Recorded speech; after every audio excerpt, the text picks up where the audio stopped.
आज से मैंने कोई परीक्षा अभी नहीं है, तो आज से मैंने एक नई सीरीज स्टार्ट किया है इंडियन पर्सनैलिटी पर। फेमस पर्सनैलिटी पर चर्चा होगी, जिससे परीक्षा में सवाल जिनसे बनता है या पूछा गया उनके अखबारों से, उनके उपनाम से या फिर उनके संस्था से जिससे सवाल पूछा गया, तो मैं उनसे जो इन्फॉर्मेशन मुझे डाटा कलेक्ट हुआ है मैं उन पे क्लास लेने की कोशिश कर रहा हूँ। मैं उम्मीद करूंगा कि मैं इस ऐसे सीरीज को बेहतर बनाऊं। कम से कम मैं 25 से 30 लेक्चर दूं या 25 से 30 फेमस पर्सनैलिटी पर चर्चा करूं। जैसे मान लीजिए आप डीके कर्वे के बारे में पढ़े होंगे, राजा राम मोहन राय के बारे में पढ़े होंगे, बगीश के बारे में पढ़े होंगे, तो नेताजी सुभाष चंद्र बोस के बारे में पढ़े। तो मैं इंडियन फेमस पर्सनैलिटी जिनकी भूमिका भारतीय स्वतंत्रता आंदोलन में या फिर भारतीय समाज में मुख्य रूप से उनकी भूमिका देखा गया है समाज सुधार में, तो मैं उन पे चर्चा करूंगा और उनसे जितनी भी क्वेश्चन हो सकता है कि एग्जाम की दृष्टि से इम्पोर्टेंट है, मैं एक जगह उनको कलेक्ट करके आपको इंफॉर्मेशन देने की जिज्ञासा में एक क्लास लाया हूं, जिसका नाम है famous personality, Indian famous personality. और जैसे और विदेश का कुछ फेमस पर्सनैलिटीज है, जैसे एनी बेसेंट, एओ यूम, विलियम डिग्बी, तो उन पर भी जिससे सवाल आता है मैं उन पर भी क्लास लाऊंगा। लेकिन मैं आज से मैं स्टार्ट कर रहा हूँ फेमस पर्सनैलिटीज, और मैंने पहला जो फेमस पर्सनैलिटीज लिया है अपने क्लास में वो लिया है राजा राम मोहन राय। तो राजा राम मोहन राय से जो परीक्षा की दृष्टि से इम्पोर्टेंट बात है मैंने वो बोर्ड पे लिखा हुआ है और मैं इसे बताने की गुंजाइश कर रहा हूँ। तो सबसे पहले ये देखिए राजा राम मोहन राय। तो राजा राम मोहन राय का नाम सिर्फ राम मोहन राय था, इसे राजा बाद में दिया गया। मैं कहानी पर आगे चलूंगा। तो राम मोहन राय, इनका जो जन्म हुआ था वो 22 मई 1772 को हुआ था। कहां पर? तो वेस्ट बंगाल के हुगली के राधानगर में। राजा राम मोहन राय का जन्म वेस्ट बंगाल के हुगली के राधानगर में हुआ था। कब? तो 22 मई 1772 को। और इनका जन्म हुगली के राधानगर में हुआ था। ये धीरे धीरे इनका जो विचार था, व्यक्तित्व था, वो आधुनिक जैसा था। मतलब वो अपने समय से आगे, बहुत आगे की सोचते थे, दूरदर्शी विचार के थे। आप ऐसे दूरदर्शी विचार जैसे आप डेरिजियो बंगाल आंदोलन जो पढ़ते हैं हेनरी डेरिजियोर के बारे में, वैसा ही दूरदर्शी था, इन्हीं के जैसा। तो आगे देखिए इनके बारे में। तो इनकी क्या क्या उपाधि है जिनसे परीक्षा की दृष्टि पर चर्चा होगा। मैं कभी भी हिस्ट्री पर नहीं चलूंगा, मैं थोड़ी सी बात बताऊंगा बस उनसे कनेक्ट करके। ये क्लास उनसे संबंधित है, फेमस पर्सनैलिटी से, जो उनसे सवाल बन सकता है मैं वो बताने की कोशिश करूंगा। तो सबसे पहले इसका देखिए उपाधि। तो इसे आधुनिक भारत का पिता कहा जाता है। आधुनिक भारत का पिता किसे कहा जाता है? तो राजा राम मोहन राय को। दूसरी, इसे सामाजिक एवं धार्मिक सुधार के अग्रदूत का मतलब ये होता है कि सबसे पहले आगे कौन आया समाज सुधार को लेके, भारतीय समाज सुधार को लेके, तो राजा राम मोहन राय आया। इनका अपने पिताजी के साथ हमेशा अनबन रहता था। कभी भी अपने पिता के साथ इनका व्यवहार व्यक्त जो है एक विरोधी भास रहा है। ये हमेशा, मैं समर्थन की बात करूंगा, ये हमेशा सती प्रथा के समर्थन में था, विधवा विवाह के समर्थन में था, अंतरजातीय विवाह के समर्थन में था, जिनसे उस समय समाज में क्या होता था, इसे नहीं माना जाता था, इसे वह द्वेष के रूप में जाना जाता था, इसलिए इसका अनबन हमेशा होते रहता था। और इनका पारिवारिक घटना भी घटित हुआ था। इनका बड़े भाई की मृत्यु हो गई थी, इनकी गैर हाजिरी में मृत्यु हो गई थी, जिनसे इनकी जो अपनी भाभी है वो सती हो गई थी। तो इसलिए सती प्रथा पर भी ये कानून लॉर्ड विलियम बेंटिंक के सहयोग से बनाया था। मैं आगे चर्चा करूंगा, जैसे जैसे जो टॉपिक आएगा मैं वो बात बताता चलता हूँ।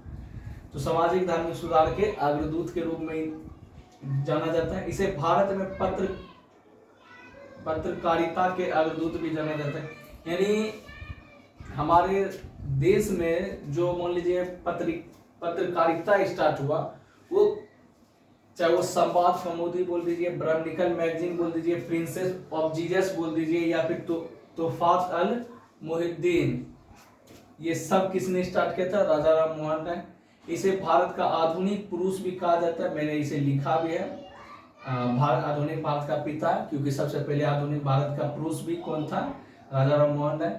इसे भारतीय राष्ट्रवाद की जनक, आप मेन रूप से इंडियन नेशनल मूवमेंट 1857 को भी कई राइटर नहीं मानते हैं, जैसे सर सैयद अहमद खान 1857 के विद्रोह को प्रथम विद्रोह नहीं मानते हैं। और राष्ट्रवाद आप पढ़िएगा कि कांग्रेस की स्थापना के समय स्टार्ट हुआ था, उनसे पूर्व भी लैंड होल्डर सोसाइटी जैसे सोसाइटी कार्यरत थे, लेकिन आप 1885 से ही मुख्य रूप से पढ़ते हैं भारत में राष्ट्रवाद का चलन। लेकिन ये भारतीय राष्ट्रवाद के जनक के रूप में किसे जाना जाता है? तो राजा राम मोहन राय, क्योंकि हमारे समाज में राष्ट्रवाद की भावना भी कौन लाया था? तो राजा राम मोहन राय।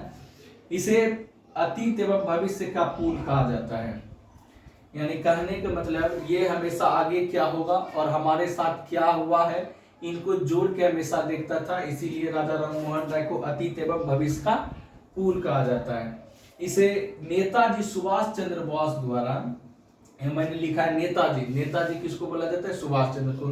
तो नेताजी द्वारा इसे युग दूत कहा जाता है। देखिए ये जितनी भी है, ये मैंने फैक्ट बेसिस ये सवाल बन सकता है कि बताइए आधुनिक भारत का पिता किसे कहा जाता है, सामाजिक धार्मिक सुधार के अग्रदूत किसे कहा जाता है, भारत में पत्रकारिता के अग्रदूत किसे कहा जाता है, भारतीय राष्ट्रवाद का जनक किसे कहा जाता है, अतीत एवं भविष्य का पुल किसे माना जाता है, नेताजी सुभाष चंद्र बोस ने युग दूत किसे कह के संबोधित किया था। तो ये जितनी भी है ये सब किसके बारे में है? राजा राम मोहन राय, राम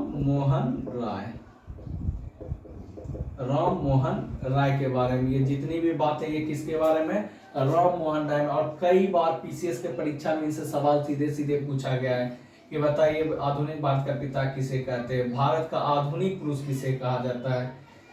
आधुनिक इसलिए कहा जाता है क्योंकि हमारे देश में इस समय तक 1830 आप मान के चलिए, इसकी मृत्यु 33 में होता था, आप 1833 लेके चलिए, अभी तक ऐसा माना जाता था कि अगर आप समुद्र पार करके गए, अगर आप समुद्र पार कर लेते तो आपका धर्म नष्ट हो जाता है। हमारे देश में, हमारे देश भारत में ऐसा प्राचीन भारत में माना जाता था कि अगर कोई व्यक्ति समुद्र पार कर लेता है तो उनका क्या है? धर्म नष्ट हो जाता है, उनकी मृत्यु निश्चित हो जाती है। तो समुद्र पार करने वाले भी, समुद्र पार करने वाले प्रथम व्यक्ति कौन थे? तो राजा राम मोहन राय। ये भी सवाल आपसे पूछ सकता है कि समुद्र पार करने वाले प्रथम व्यक्ति कौन थे? राजा राम मोहन राय। इनसे पहले भारतीय समाज में कुरीतियां माना जाता था, समुद्र पार करने, धर्म नष्ट की बात किया जाता था और बोला जाता था कि उनकी मृत्यु भी हो सकता है। संजोग से इनकी मृत्यु भी इंग्लैंड में ही हो गई थी, जिनसे भारतीय समाज में कुछ न कुछ एक अलग ही भावना बने और इसको लेके आगे में फिर चलता है। इसलिए समुद्र पार करके गए पहला व्यक्ति बने, इसीलिए इसे आधुनिक भारत का पिता भी कहा जाता है। देखिए इसने कुछ सभा की स्थापना किया था जो परीक्षा की दृष्टि से इंपॉर्टेंट है और मैंने उसे क्रम वाइज भी लिखा है। सबसे पहले इसने आत्मीय सभा की स्थापना किया था 1814-15 में। कभी कभी आजकल के परीक्षा में क्या होता है, आपको क्रम वाइज सजाने के लिए दे दिया जाता है या फिर स्पीच दे दिया जाता है एक तरफ और एक तरफ उनके सभा के बारे में दे दिया जाता है और क्या कहता है कि मिलन करें। तो आत्मीय सभा का गठन कब हुआ? 1814-15 में किया था। किसने? राजा राम मोहन राय ने। हिंदू कॉलेज की स्थापना किया 1817 में। किसकी सहयोग से? तो डेविड हेयर की सहयोग से। ये इंपोर्टेंट हो जाता है, ये परीक्षा में पूछा गया कि राजा राम मोहन राय ने किसकी सहयोग से हिंदू कॉलेज की स्थापना किया? तो डेविड हेयर की सहयोग से। कहां पर किया था? तो डेविड हेयर के सहयोग से कलकत्ता में किया था। कहां किया था? तो कलकत्ता में किया था डेविड हेयर के सहयोग से। और आप आगे पढ़िएगा कि यही हिंदू कॉलेज जो है बंगाल का प्रेसिडेंसी कॉलेज बना, रेसिडेंसी कॉलेज बना और यही कॉलेज बाद में यूनिवर्सिटी बना। यही कॉलेज बाद में क्या हुआ, यूनिवर्सिटी बना। कौन सा यूनिवर्सिटी, प्रेसिडेंसी यूनिवर्सिटी या प्रेसिडेंसी कॉलेज। ये इसका पूर्ण प्रारूप क्या था, हिंदू कॉलेज। किसके सहयोग से राजा राम मोहन राय स्थापित किया था, डेविड हेड के सहयोग से। अभी किस नाम से जाना जाता है, तो प्रेसिडेंसी यूनिवर्सिटी या प्रेसिडेंसी कॉलेज के नाम से। इनसे बड़े बड़े विद्वान बाद में पढ़ के निकले हैं, जैसे मैं सुभाष चंद्र बोस इसी यूनिवर्सिटी से पढ़ के निकले हैं। फिर देखिए इसने कलकत्ता यूनिटेरियन कमेटी की स्थापना किया था कब, 1821 में। 1821 में राजा राम मोहन राय कलकत्ता यूनिटेरियन कमेटी की स्थापना किया। फिर एंग्लो हिंदू कॉलेज 1822 में। एंग्लो हिंदू कॉलेज का गठन राजा राम मोहन राय कब किया था, तो 1822 में। इसमें भारतीय और आंग्ल भारतीय को मुख्य रूप से पढ़ाया जाता था।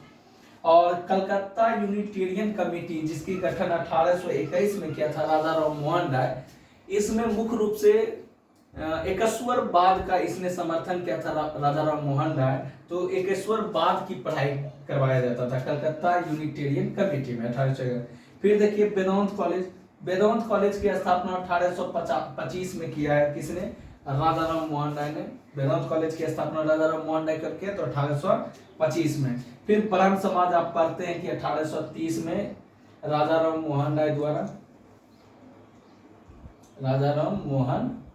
राय द्वारा ब्रह्म समाज का स्थापना किया गया 1830 में। जब ये इंग्लैंड चल जाते हैं तो ब्रह्म समाज को दो व्यक्ति पर, महर्षि एक तो टैगोर थे, महर्षि टैगोर, और एक थे बगीश, इन दोनों पर छोड़ देते हैं। बाद में ये दोनों का विचार व्यक्त होने के बाद अलग अलग होकर आप हिस्ट्री पढ़िएगा। आदि साधारण ब्रह्म समाज बन गया, ब्रह्म समाज हो गया, तो आप वो हिस्ट्री पढ़िएगा। मैं यहाँ फेमस पर्सनैलिटी का क्लास ले रहा हूँ, तो मैं यहाँ पर सिर्फ उनके बारे में बताऊंगा जो संबंधित है राजा राम मोहन राय से। तो सबसे पहले मैं एक बार और रिकॉल कर देता हूँ। राजा राम मोहन राय का जन्म 22 मई 1772 के राधानगर वेस्ट बंगाल में हुआ था। इनको जो उपाधि मिला हुआ है आधुनिक भारत का पिता, इसे कहा जाता है। सामाजिक धार्मिक सुधार के अग्रदूत माना जाता है। भारत में पत्रकारिता के अग्रदूत माना जाता है। भारत का आधुनिक पुरुष भी राजा राम मोहन राय को बोला जाता है। क्यों, क्योंकि समुद्र पार करने वाले प्रथम व्यक्ति भी राजा राम मोहन राय थे। अतीत एवं भविष्य का पुल कहा जाता है इसे। नेताजी इसे युगदूत कह के पुकारे थे, किसको, राजा राम मोहन राय को। इसने आत्मीय सभा का गठन किया सबसे पहले 1814-15 में। फिर हिंदू कॉलेज का 1817 में स्थापना किया था डेविड हेयर के सहयोग से, जो कि बाद में प्रेसिडेंसी कॉलेज और प्रेसिडेंसी यूनिवर्सिटी के नाम से विख्यात हुआ।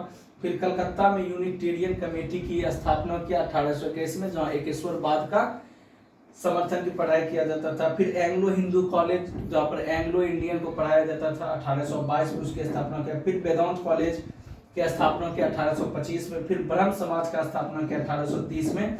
शायद जहां तक मुझे याद है 20 अगस्त को, आप डेट देख लीजिएगा, 20 अगस्त 1830 को शायद मुझे याद है ब्रह्म समाज की स्थापना किया था राजा राम मोहन राय। ये जितनी भी सभा है ये सब की स्थापना राजा राम मोहन राय ने किया है।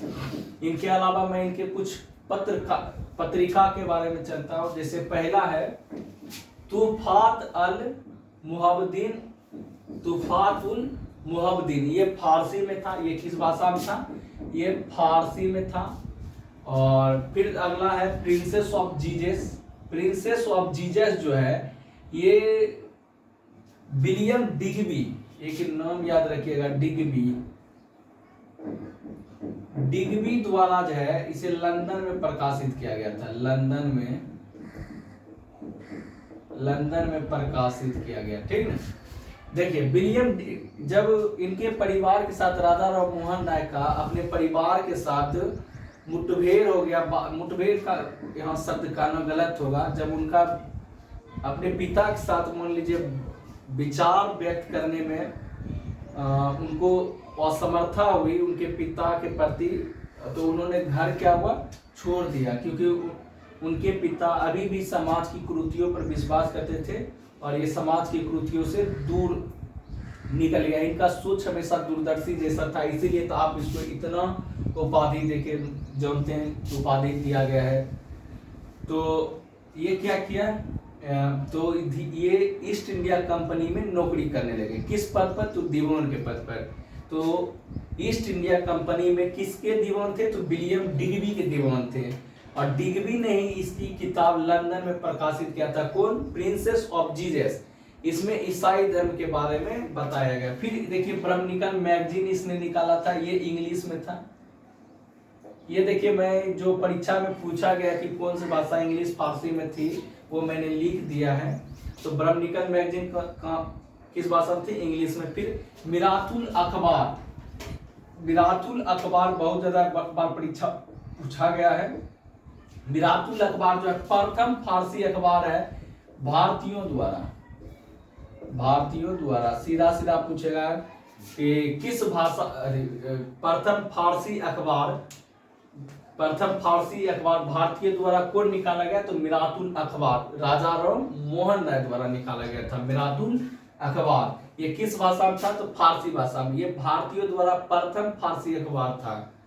संवाद कौमुदी जिसका संपादन किसने किया था? राजा राम मोहन राय। ये बांग्ला भाषा में था। परीक्षा में पूछा जाता है संवाद कौमुदी किस भाषा में थी? तो बांग्ला भाषा में थी। फिर अन्य फैक्ट में मैंने क्या लिखा है? तो उपनिषद का जो है बांग्ला में अनुवाद भी किसने किया था? उपनिषद का बांग्ला में अनुवाद किसने किया था? तो राजा राम मोहन राय ने किया था। फिर 1829 में सती प्रथा पर एक्ट। देखिए सती इनके घर परिवार में ही हो गया। इनकी भाभी, अपनी भाभी इनकी गैर हाजिरी में, राजा राम मोहन राय की गैर हाजिरी में इनकी क्या हुआ था? भाई का डेथ हो गया और इनकी भाभी को सती होना पड़ा। तो ये सब देखते हुए राजा राम मोहन राय ने 1829 में सती प्रथा पर एक्ट लाया। सती प्रथा पर क्या लाया? एक्ट लाया। और उस समय सती प्रथा पर एक्ट जो लाया था, उस समय भारत का गवर्नर जनरल था Lord William Bentinck. Lord William Bentinck.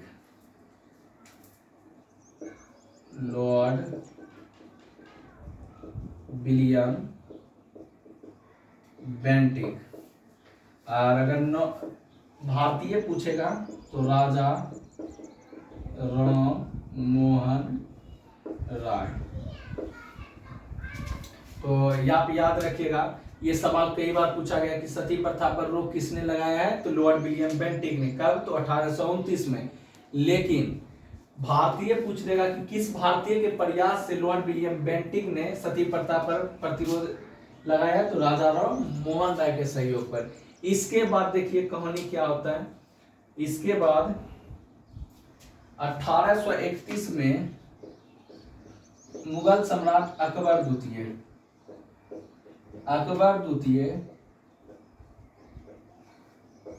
अपने पेंशन के बारे में लेके इसे महारानी के पास भेजा। कहाँ? तो इंग्लैंड भेजा। पेंशन के बारे में कहाँ भेजा? इंग्लैंड भेजा था।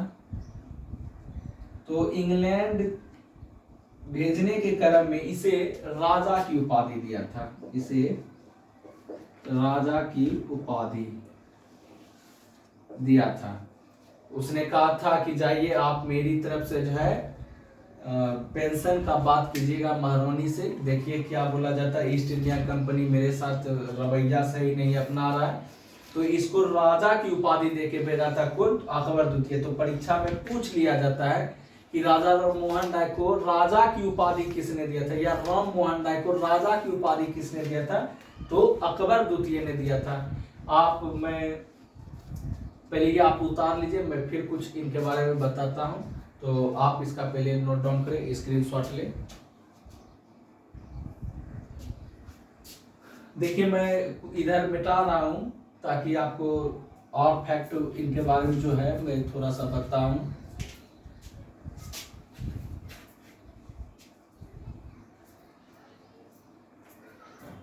ये किस चीज का समर्थन थे? समर्थन किसका करते थे? तो समर्थन में आप सबसे पहले लिखिएगा एकेश्वरवाद। ये एकेश्वरवाद का समर्थन करते थे। इसके बाद आप परीक्षा की दृष्टि से फिर एकेश्वरवाद के बाद लिखिएगा वेस्टर्न एजुकेशन, पाश्चात्य शिक्षा।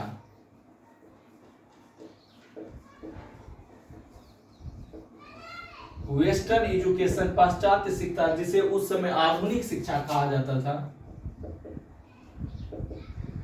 आधुनिक शिक्षा, ये इनके समर्थक थे, एकेश्वरवाद का समर्थक थे। पाश्चात्य शिक्षा, वो कहते थे कि नहीं, हमारे जो है, हमारे ज्ञान में जो वेस्टर्न कल्चर आना चाहिए, जिससे हम और आधुनिक हो।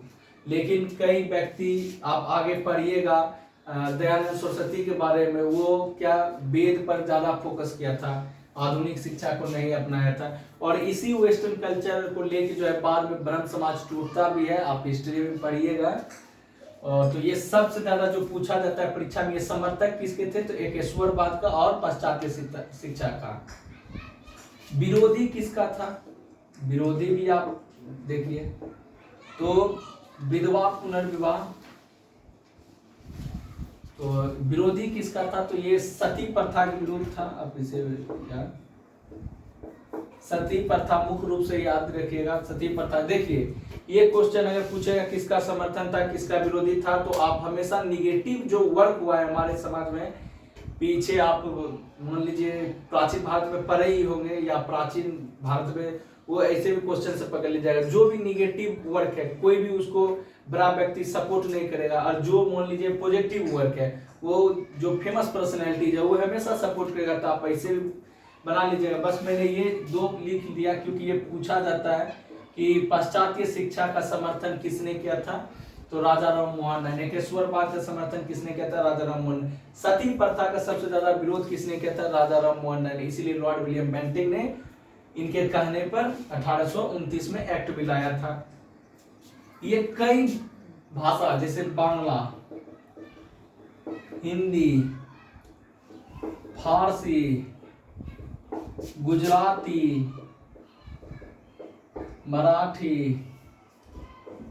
इंग्लिश,